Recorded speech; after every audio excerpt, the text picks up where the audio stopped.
నమస్కారం అండి. Welcome to my channel. ఈరోజు నేను వెలక్కాయ తోటి పచ్చడి చేస్తున్నాను. మనం వినాయక చవితికి దేవునికి పెడతాం కదండీ వెలక్కాయి. దీన్ని ముందుగా మనం పగలగొట్టుకోవాలండి. పైన షెల్ అనేది గట్టిగా ఉంటుంది. కొబ్బరికాయని పగలగొట్టినట్టు ఈ విధంగా పగలగొట్టుకుంటే మనకి లోపల గుజ్జు అనేది ఉంటుందండి. వెలగపండు గుజ్జు. దీనిని మనం స్పూన్‌తో గానీ, నైఫ్‌తో గానీ తీసుకోవచ్చండి. దీనితోటి మనం పచ్చడి చేసుకోవచ్చు. అలాగే పప్పులో కూడా వేసుకోవచ్చండి. ఇది చాలా అంటే చాలా పుల్లగా ఉంటుంది. అందుకని చింతపండు బదులు మనం పప్పులో కూడా దీన్ని యూజ్ చేసుకోవచ్చు. దీని పచ్చడి కూడా చాలా బాగుంటుంది. దీని పచ్చడి అనేది చాలా టేస్టీగా ఉంటుందండి. నిల్వ కూడా చాలా రోజులే ఉంటుంది. ఒక 10 డేస్ వరకు నిల్వ ఉంటుంది. వాటర్ పోసి చేసుకుంటే 1 వీక్ వరకు కూడా నిల్వ ఉంటుందండి. ఏమీ పాడైపోదు. దీనితోటి మనం పచ్చడి ఎలా ప్రిపేర్ చేసుకోవాలో చూద్దాము. ఈ విధంగా మనం సపరేట్ చేసుకున్నాం కదా! దీన్ని పక్కన పెట్టేసుకుందాము. ఈ పల్ప్ అనేది పక్కన పెట్టేసుకుని మనం పొయ్యి మీద ఒక పాన్ పెట్టుకుని పాన్‌లో ఆయిల్ వేసుకుందామండి. ఒక 2-3 స్పూన్స్ వరకు ఆయిల్ తీసుకుని ఆయిల్ వేడైన తర్వాత ఒక హాఫ్ టీ స్పూన్ మెంతులు యాడ్ చేసుకుందామండి. అలాగే 1 స్పూన్ జీలకర్ర, 1 స్పూన్ ఆవాలు కూడా యాడ్ చేసుకుని అలాగే ఒక 2 స్పూన్స్ వరకు మనం సాయి మినపప్పు ఉంటుంది కదండీ! దాన్ని యాడ్ చేసుకుందాము. మీరు సాయి మినపప్పు ప్లేస్‌లో నువ్వులైనా తీసుకోవచ్చు. మీ ఇష్టమండి. అలాగే ఒక 2-3 స్పూన్స్ వరకు ధనియాలు కూడా తీసుకుందాము. ఇవన్నీ బాగా ఫ్రై అవ్వాలండి. కలర్ చేంజ్ అవుతుంది. కలర్ చేంజ్ అయ్యేంత వరకు ఫ్రై చేసుకోవాలి. అలాగే మంచి స్మెల్ కూడా వస్తుందండి. దాని తర్వాత ఒక 7-8 ఎండుమిరపకాయలు తీసుకుని అలాగే 7-8 పచ్చిమిరపకాయలు కూడా తీసుకోవాలండి. పచ్చిమిరపకాయలని మనం గంటు పెట్టుకుని తీసుకుంటే అవి పగిలి మన మీద పడకుండా ఉంటాయన్నమాట. ఇప్పుడు వీటన్నిటిని బాగా ఫ్రై చేసుకుందామండి. ఈ విధంగా బాగా ఫ్రై అయిన తర్వాత మనం మిక్సీ జార్లోకి తీసుకుందాము స్టవ్ ఆఫ్ చేసి.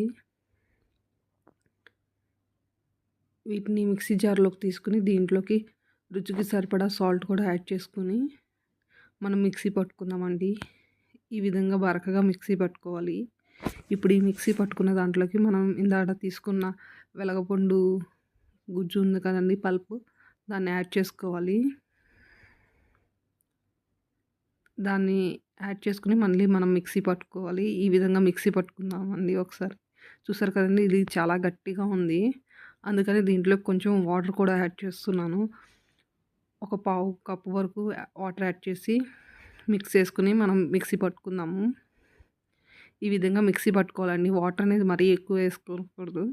కాస్త నలిగే విధంగా మనం వేసుకుంటే సరిపోతుంది. ఇప్పుడు ఈ పచ్చడికి మనం తాలింపు పెట్టుకుందామండి. ఇందాక మనం ఫ్రై చేసుకున్న ప్యాన్‌లోనే ఒక 3-4 స్పూన్స్ ఆయిల్ యాడ్ చేసుకుని ఆయిల్ వేడైన తర్వాత మనం దాంట్లోకి కొంచెం పచ్చిశనగపప్పు ఉంటుంది కదండీ! దాన్ని యాడ్ చేసుకుందాము. పచ్చిశనగపప్పు కాస్త ఫ్రై అయిన తర్వాత మనం దీంట్లోనికి ఆవాలని యాడ్ చేసుకుందామండి. ఆవాలు వేసుకుని ఆవాలు కూడా కాస్త చిటపటలాడేంత వరకు ఫ్రై చేసుకోవాలి. ఇవి కాస్త ఫ్రై అయిన తర్వాత మనం దీంట్లోకి కొద్దిగా ఇంగువ యాడ్ చేసుకుందామండి. ఒక 1 స్పూన్ వరకు ఇంగువ యాడ్ చేసుకుందాము. ఇంగువ టేస్ట్ చాలా బాగుంటుంది పచ్చడిలోకి. అలాగే కరివేపాకు కూడా యాడ్ చేసుకుని ఫ్రై అయిన తర్వాత మనం ఇందాక గ్రైండ్ చేసుకున్న పచ్చడి ఉంది కదండీ! దాన్ని దీంట్లోకి వేసుకుని కొంచెం సేపు ఫ్రై చేసుకోవాలండి ఈ ఆయిల్‌లో. అలా ఫ్రై చేసుకోవడం మూలంగా మనం వాటర్ పోయడం వల్ల పాడైపోకుండా ఉంటుందండి. ఒక 1 వీక్ వరకు ఇలా ఫ్రై చేయకపోతే ఏమవుతుందంటే త్వరగా పాడైపోతుంది. వాటర్ పోసాం కదా!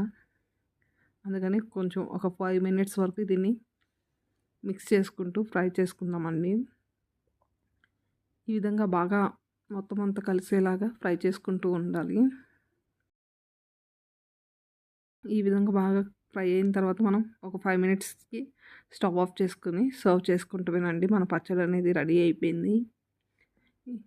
దీన్ని వేడి వేడి అన్నంలోకి నెయ్యి వేసుకొని తింటే చాలా బాగుంటుంది. ఈ వీడియో కనుక నచ్చితే మీరు లైక్ చేయండి, షేర్ చేయండి. అలాగే నా ఛానల్‌ని సబ్స్క్రైబ్ చేసుకోండి. Thank you for watching.